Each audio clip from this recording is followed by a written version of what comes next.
no kuvuga ngo amakuru ku bakeneye service runaka nizo mbaraga muri business nini z'igihe kiregiye n'igihe kizaza. No kuvuga ngo nk'ubu Facebook ngiye kubasobanura ikintu bita big data. No kuvuga ngo ugenzura uko amakuru atembera niwe ugenzura hazaza h'abantu.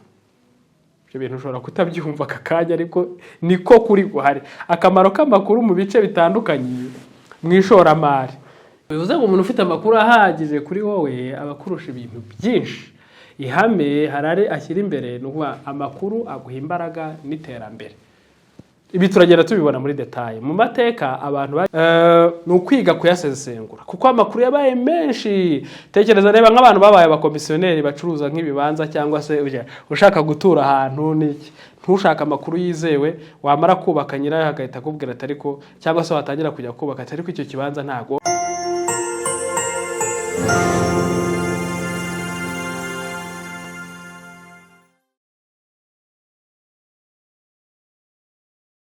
Muraho neza, murakaza neza nanone ku Mena TV. Nkuko twababwiye rero tuzakomeza kugenda tubagezaho ibiganiro bibahindura ubuzima kandi bifite inkomoko yizewe. Nkuko ikiganiro tugiye kugira no munsi. Umuntu uri bugitega amatwi akumva nzi ntashidikanya yuko azaba arimo yerekeza ku gasozi k'ubwisanzure. Iki gitabo cyitwa Nexus ni icy'umugabo bita Yuval Noah Harari. Avugamo brief history of information networks from the Stone Age to AI. No kuvuga ngo na makuru kubijyanye n'amateka ya information cyangwa ya makuru networks uhereye mu gihe cyo guconga amabuye kugeza mu gihe cya AI. Ntabwo iki gitabo cyose twakivugaho mu minota mikeya tuba dufite yo kugira ngo tutabarambira, ariko tugiye kuvuga ku kintu kijyanye n'amakuru. Ikiganiro cyacu turagiha insanganyamatsiko igira iti akamaro k'amakuru mu isi yihinduka isoko y'ububasha n'iterambere. Waba ukeneye ibanga ry'ikoranabuhanga ryakugeza ku bukire bwihuse, urashaka se guteza imbere ubucuruzi bwawe ukoresheje ikoranabuhanga rigezweho? Mix Venture ni umufatanyabikorwa wawe mu guhindura inzozi zawe zikaba impamo. Muri Mix Venture dukora systeme zifite umwihariko, website na mobile apps bijyagufasha kuzamura ubucuruzi bwawe, tukagufasha kandi gukoresha neza imbuga nkoranyambaga no guteza imbere isura yawe kuri internet byose ku biciro byiza. Muri Mix Venture kandi niho wakura abahanga bagufatira amafoto n'amashusho bikeye, ibyapa n'ibishushanyo bigaragaza ibyo ukora, bigakurura abakiriya ndetse na documentaire zikoranye ubuhanga n'ubunyamwuga. Tugane kandi niba ukeneye kwimenyekanisha, gusesengura isoko cyangwa se gukoresha ikoranabuhanga ry'ubwenge bukorano AI bikagira uruhare mu iterambere ry'ubucuruzi bwawe. Ibirenze kuri ibyo ngibyo dufasha kubaka ubunyamwuga, dutanga amahugurwa afasha ikipe yawe gutsinda. Ngaho rero fata icyemezo uze dufatanye guteza imbere ubucuruzi bwawe. Ukeneye ibindi bisobanuro wadusanga kuri website yacu, ukaduhamagara cyangwa ukatwandikira kuri adresse ubona kuri screen yawe. Akamaro k'amakuru mu isi yihinduka. Ese cyubona impinduka zikunda kubaho nkanjye mu gihe cyanjye n'imyaka wenda ihagije umuntu afite, impinduka zagiye zibaho zirakabije. Reba nk'ubu ufashe nk'umuntu utarigeze ukoresha telefone akareba uburyo tubayeho n'uburyo telefone yahinduye ibintu, yahita yumirwa. Urebye tekinoloji zagiye ziza mu buvuzi zigakuraho indwara zimwe na zimwe. Urebye uburyo impinduka ziri kugenda ziba ku isi bitewe n'uko amakuru ahari cyangwa agenda asangirwa. Nkuko turi buze kubibona mu gusoza tuvuga ko rwose mu gihe cy'amakuru ubujiji ni amahitamo y'umuntu. Ejo bundi rigeze kumva nyakubahwa perezida wa Uganda Yoweri Kaguta Museveni nawe avuga ati akenshi nkunda kubona abantu bajya mu nsengero bajya gusezera ku bantu bapfuye bavuga ngo ni Imana yabahamagaye, ariko bazi ikibazo tese kubera iki abanyafurika aribo Imana ihamagara cyane kurusha abanyaziya, abanya-Japan n'ahandi. Ibyo rero ni amakuru abagiye ajya hanze, abantu bagatangira kwibaza ibibazo bikwiye kuba bibaza kugira ngo basobanure ukuri guhari. Rero niba warigeze wifuza kumenya ikiyoboye isi nkuko abivuga aha ngaha, ni amakuru nta kindi. twigeze no kubiganiraho tuvuga ko na nyakubahwa perezida wa repubulika Paul Kagame yigeze kuvuga ko ikintu ataba hadafite ari amakuru, ariko abenshi ntabwo twabashije kubyumva ako kanya, nanjye ndimo icyo gihe. Ariko ubu ngubu umaze gusoma iki gitabo niho tugiye kureba nyirizina ikintu bavuga ku makuru. Ni ikintu cy'ingenzi cyane gituma twanakibaza n'ibibazo. Ni iki cyatuma abantu baba abategetsi b'isi kuva mu buhigi ndetse mu buhigi bw'ibimera, kurya uvuye guhiga, kugeza mu gihe cyaho ibigo biyobora ugasanga Google, Amazon, za Facebook ziyobora. Ubundi ni iki? Zikayobora rwose ugasanga natwe twayobotse. Ni iki gituma se umuntu umwe ashobora gukoresha miliyari y'abantu adakoresheje intwaro, ahubwo agakoresha telefone cyangwa mudasobwa? Icyo si ikibazo se. Umuntu agakoresha amamiliyari. Yuval Noah Harari avuga ko amakuru, information cyangwa information, nibwo buryo bushya bwo kugira ububasha.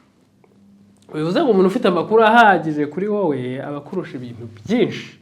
Ihame Harari ashyira imbere n'uwa amakuru aguha imbaraga n'iterambere. Ibi turagenda tubibona muri detail. Mu mateka abantu bagiye bagira ububasha kandi bakagera ku mbaraga za gisirikare cyangwa z'ubukungu. Ubu amakuru niyo agenga cyangwa agira ububasha. Umuntu ufite amakuru menshi niyo agira ububasha. Ikoranabuhanga rifite imbaraga kuko rifite amakuru. Ikoranabuhanga rifite imbaraga kubera ko rifite amakuru menshi. Turaza kubibona. Harari avuga ko who controls the flow of information controls the future of humanity. Ugenzura uko amakuru atembera niwe ugenzura hazaza h'abantu. Ibyo bintu ushobora kutabyumva akakanya, ariko niko kuri guhari. Akamaro k'amakuru mu bice bitandukanye mu ishoramari. Ishoramari rishingira cyane cyane ku makuru cyangwa data zo ku isoko. Sibyo? Imyitwarire y'abakiriya. Igihe cyiza cyo kugura cyangwa cyo kugurisha. Urumva iterambere ry'ikoranabuhanga. Yuval Noah Harari avuga yuko even in agriculture data is becoming the key resources, not land.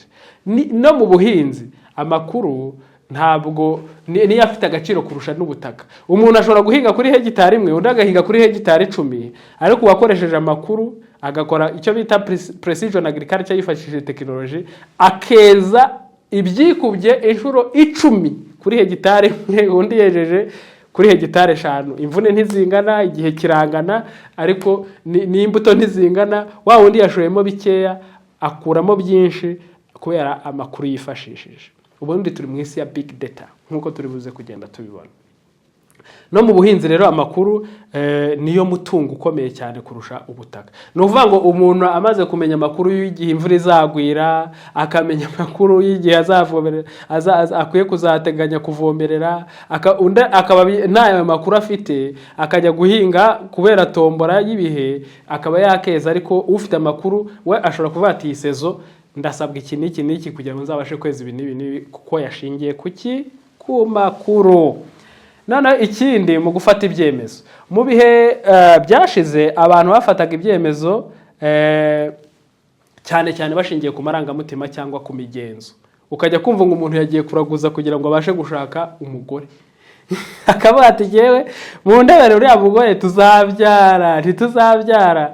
Ariko ibyo ngibyo nimba wenda tuvuge nk'urugero rworoshye, buri wese afite group sange, wenda bafite group sange umwe afite resistance positive undi afite resistance negative, bakaba batabizi, umupfumu akababwira yuko bazabyara, umwana wa mbere akagira ikibazo, nta mahirwe afite yo kongera kubyara. Urwo n'urugero wenda nzi rwo muri biology. Ariko nimba bafite umwe afite resistance negative undi afite resistance positive, bakaba baragiye kwa muganga bagashingira kuri izo data, bakaba bati tugomba kubaha imiti kubera yuko mufite izi factor resistance, cyane cyane ku mugore niwe ufite negative, afite iyo resistance negative. Icyo gihe ufite amakuru azafata icyemezo gikwiye, anakora igikwiye kuruta wa wundi wagiye mu migenzo cyangwa se gushingira ku marangamutima, akavuga ati uyu mukobwa cyangwa uyu mugore ndamukunda ni mwiza, azambyarira abana beza, ariko yirengagije zimwe muri factors zituma abantu babyara. Cyangwa ukajya kuvuga ngo wasenze bamukweretse, ntimujye kwipimisha sida ugasanga umwe arayirwaye.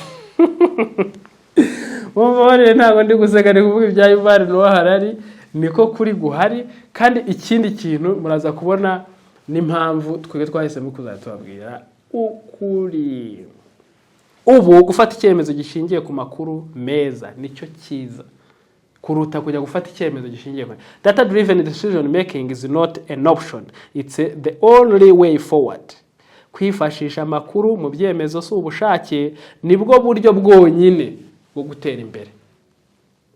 No kuvuga ngo nk'ubu abantu bashobora kumva tuganira ibintu bikaba bihira kubera yuko bamwe baba barakoze amakosa natwe turimo kera tutaramenya ukuri, ukirinda gushaka amakuru ugafata ibyemezo ushingiye ku marangamutima, warangiza ntago mvuze ngo umuntu ntakagira amarangamutima, bajye bumva banyumva neza, gira ayo marangamutima ariko nujya gufata ibyemezo ushingire ku kuri nk'uko Yuval Noah Harari abivuga, kubera yuko abafite amakuru nibo banayobora isi. Uko umuntu amenya amakuru meza nuko ni gute wamenya nyine uburyo ufata amakuru meza. Iyo ufite amakuru meza rero umenya aho yerekeza ubuzima bwawe, icyo ni kimwe. Icya kabiri, uko wakoresha amafaranga yawe ndetse nuko watekiteganyiriza ejo hazaza hawe, kubera yuko buriya na Bibiliya yagendaga itwereka, kubera yuko abantu bari bafite impungenge zo kumenya gukora projection yuko igihe kizagenda. Urebye nka Yosefu cyangwa se cyane cyane ba Daniel basobanura inzozi z'umwami, yabaga yarose ibintu bizaza ariko adafite igisubizo cy'uburyo yabyitwaramo. Icyo gihe rero bamusobanuriraga inzozi akamuha projection. Muri iki gihe rero projection nta yindi ni big data. Ni ukuvuga ngo nk'urugero, Yuval Noah Harari yerekana ko abantu benshi batakaza ubushobozi bwo guhangana n'ibibazo by'isi kuko bahitamo amakuru atariyo, propaganda and fake news. Ni ukuvuga ngo umuntu wakuzaniye fake news akakuzanira kwemera akakwemeza neza, yarangije atangira no kugwaga amaturo n'ibitambo, akavuga ko yakugejeje arimo gutwara mu ijuru yanahakujyanye, ugashiduka wabyemeye ushingiye kuri fake news cyangwa se propaganda.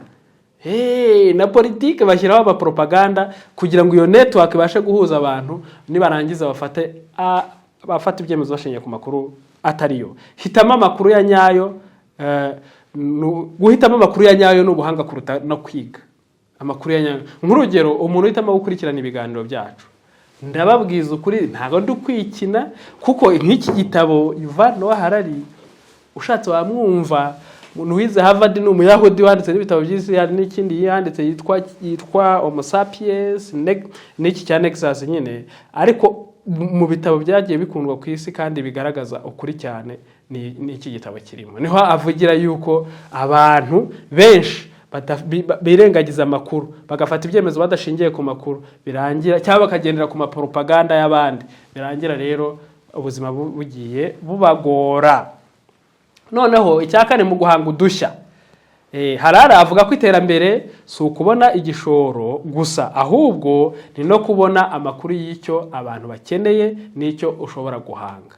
No kuvuga ngo amakuru ku bakeneye serivisi runaka nizo mbaraga muri business nini z'igihe kirekire n'igihe kizaza. No kuvuga ngo nk'ubu Facebook ngiye kubasobanurira ikintu bita big data. No kuvuga ngo umuntu ufite amakuru menshi ku isi ni ubuyoboye. Uzi impamvu ayoboye?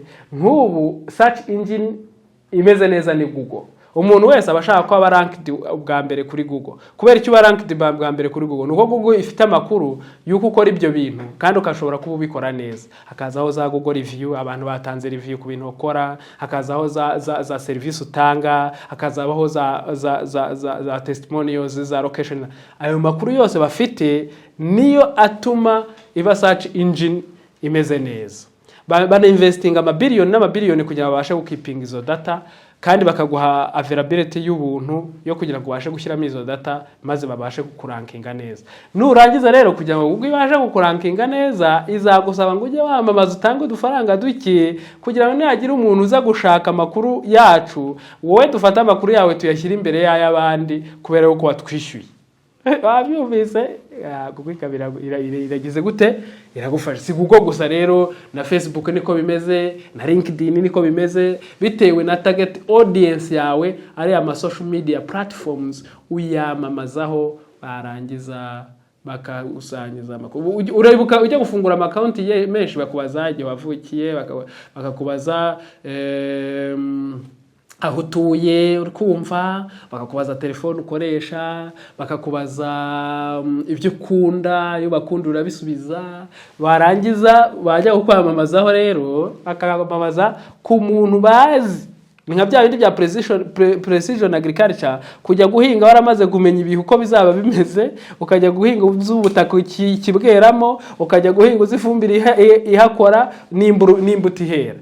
Ni kimwe rero na Nuza na bano kuri Google cyaze kuri Facebook cyangwa kuri Nuza babazi bati wowe urashaka ko tukwamamariza ku bantu bafite imyaka ingahe n'ingahe, urashaka ko tukwamamariza ku bantu batuye hehe na hehe, urashaka ko tukwamamariza ku bantu bameze gute na gute. Urumva niba ari amavuta abakobwa cyangwa abagore akaba ari bakunda amavuta, wowe nujya guhita muzavuga ati rero ndashaka yuko unyamamariza kuri aba ngaba.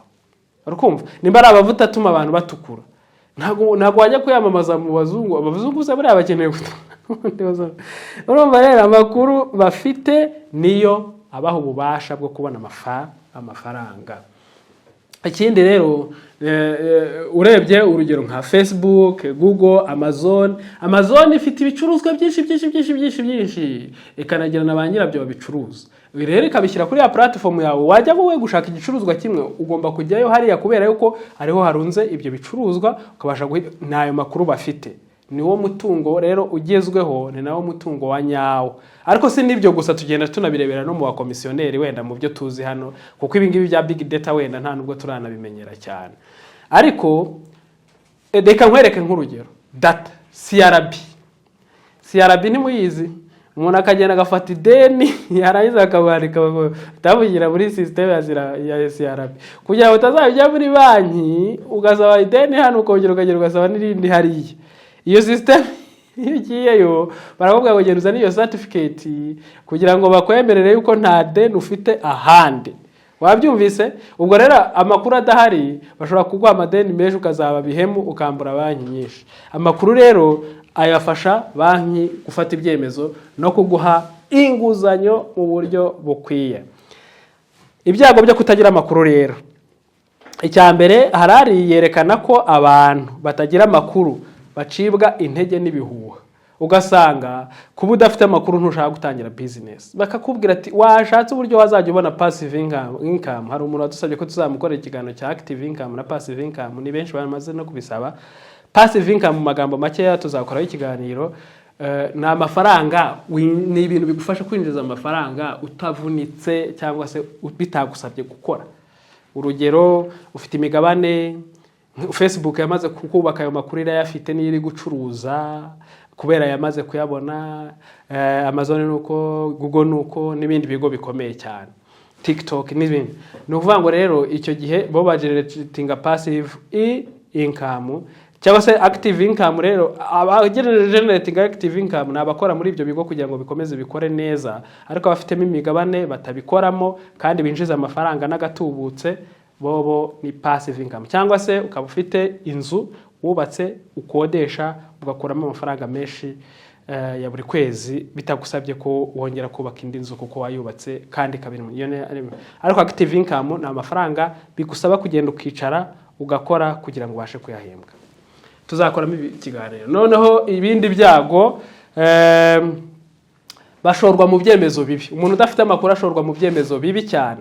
Ni ukuvuga ngo akenshi tekereza, bagira n'ubwoba bavuga buvuye ku bintu batumva, aho gushaka nk'ubu turwo amakuru tuba tuvuga.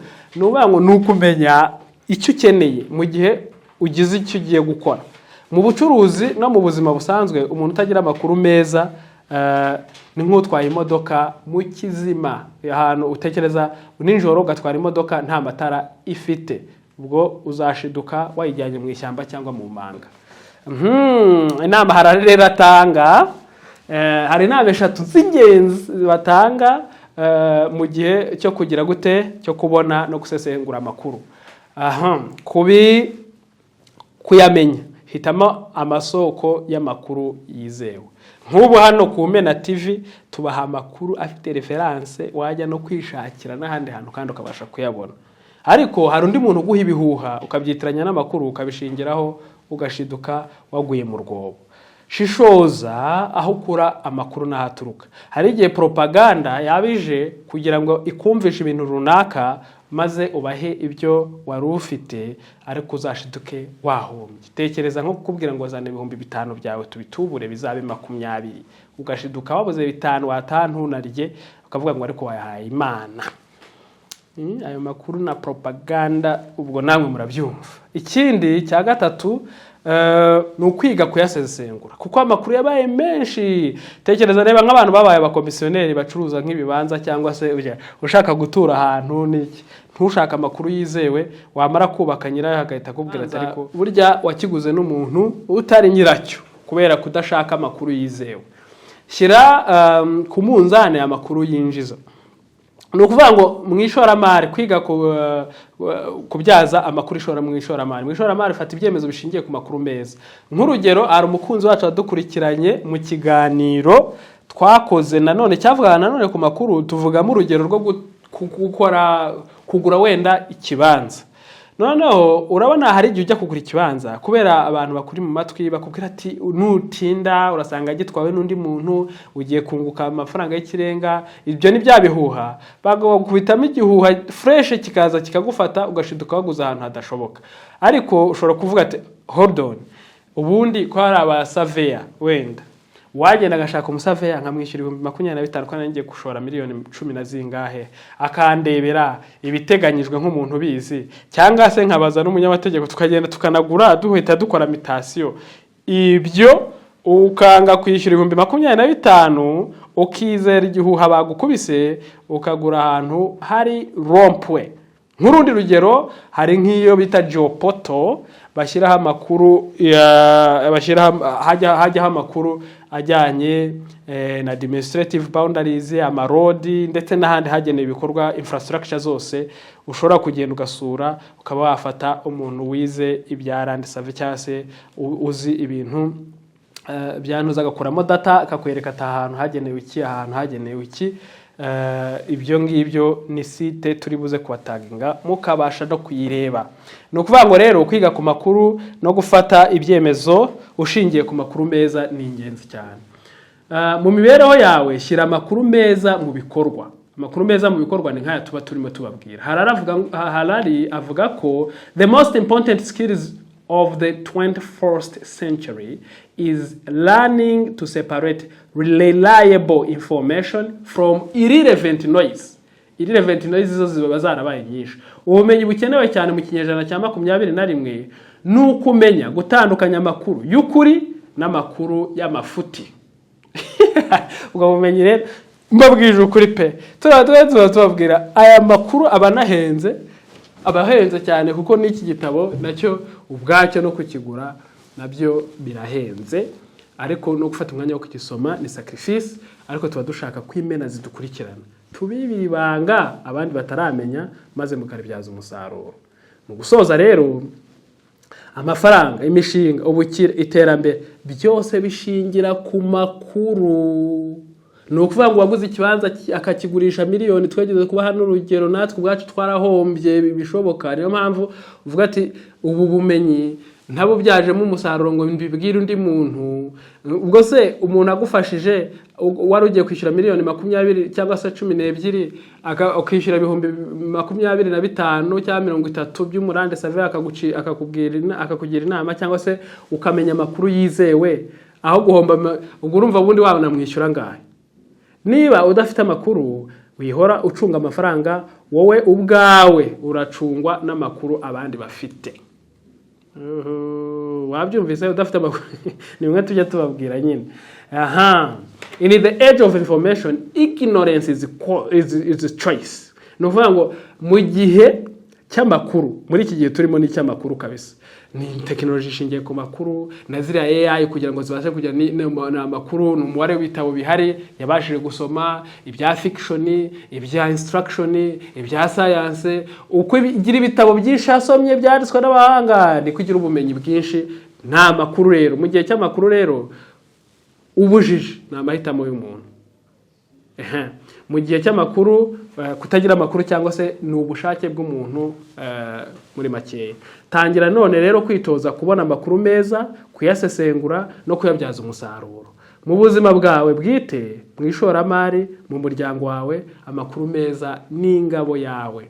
Niyo mpamvu nkatwe twahisemo gufasha abantu mu bice bitatu. Icya mbere, tubafasha kugira imitekerereze mizima ari nayo igena byose. Icya gatatu, tubafasha ko umugaragu w'ibitekerezo byawe ni umubiri wawe n'ubuzima bwawe, kuwitaho. Icya gatatu rero ni ukumenya no kugira ubumenyi ku mafaranga. Impamvu ibyo bibiri bibanza amafaranga akaza ni uko twasanze yuko ushobora kugira amafaranga menshi ya mbere ku isi hose, ariko umubiri watangira kukunanira ukaba utayaha umuntu ngo umubwire tereka nongere nisubirire kuri zeru, ariko usubirane ubuzima buzima maze unyihere ubwo buzima bwawe cyangwa uwo mubiri wawe maze ngo amafaranga yose mfite. Impamvu nanone umuntu ufite umubiri muzima adafite imitekerereze mizima, wasinze, wishwe n'ibiyobyabwenge, wishwe n'izindi ngeso mbi, nawe n'ubundi abibura byose. Ashobora kubura ubuzima, akabura n'amafaranga, cyangwa se akabona kimwe muri ibyo ngibyo, ariko imitekerereze mizima niyo y'ingenzi. Niyo mpamvu rero muri mentorship program yacu dufasha abantu kugira imitekerereze mizima, twarangiza tukagira ubuzima buzima, ubwa gatatu tukabona n'amafaranga. Natwe turi mu nzira rero, muze dufatanye urwo rugendo, turebe ko twazamuka ka gasozi k'inzozi zacu, tukazahumeka umwuka w'ubwisanzure. Imena zacu turabakunda, mwakoze cyane. Iki kiganiro ndibaza ko kizabafasha mu buzima bwanyu bwose. Mugire ibihe byiza, impagarike n'ubugingo.